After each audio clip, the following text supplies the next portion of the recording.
if you're listening, right, whether you can work with someone like me at Limitless You, that's a hypnotherapist and happiness coach, or you can't, just maybe go explore some breath work. Yeah. It Yes. will unlock and release some stuff and you're not sure why. Well, it's buried in your subconscious and that's why you need, I tell people I'm a subconscious safari guide, right? Like you wouldn't go into the jungle by yourself. You wouldn't know what to do and you might not come out alive. Right. The subconscious doesn't have to be scary. It can be exciting. A lot of people are Mhm. like, "Well, I don't want to relive anything." I'm like, you're not reliving it. You're just reviewing it with a new lens from a safe place. Yeah, there you go. From a safe place. That's the key. And you can reparent and rewrite the meaning you gave your past because every time you remember something, you remember it slightly differently. Hmm. Even now, we're in the same experience here. Hmm. We can have completely different realities, and your reality is based upon the thoughts you give the experience that you're having. Yes.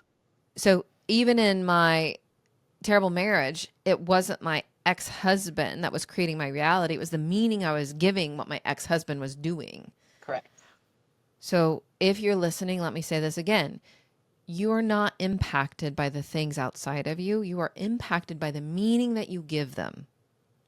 So if you said, he makes me mad, she makes me yell, they can't make you do anything. We're Hmm. taught that. We hear that all the time from parents and teachers and everybody else growing up, like, you made me, she made him, you make me feel. You are the one that makes you feel. Hmm. What's happened is we've given away our power of choice. Right. We've given away our power of choice of our thoughts. We've given away power of choice of the feelings and the thoughts that we have associated with those feelings. So that's what we do, and that's what I work. I have, I call it my tribe, right?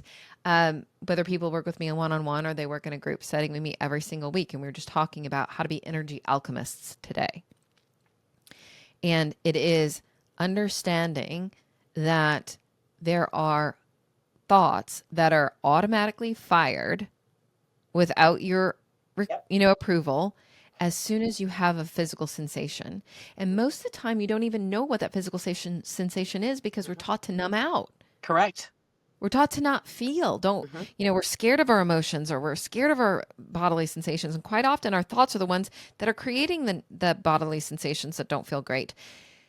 And so this is information. Like we're through the information age. I don't even know what they call it now, like AI age. Yes. But we're not taught that the valuable information that we're paying thousands of dollars, marketers, salespeople, everybody's paying all this money for information. You have so much information you're not using coming from your own being. So you want to understand what you're feeling, Hmm. sensation physically. You want to understand emotionally what you're feeling. And then you can have compassion and curiosity to know it's not your fault and you don't have to stay stuck in those things. You can let them flow through once you understand how to choose the meaning you give them. Hmm. You give the feelings, you give the emotions, you give the things outside of yourself.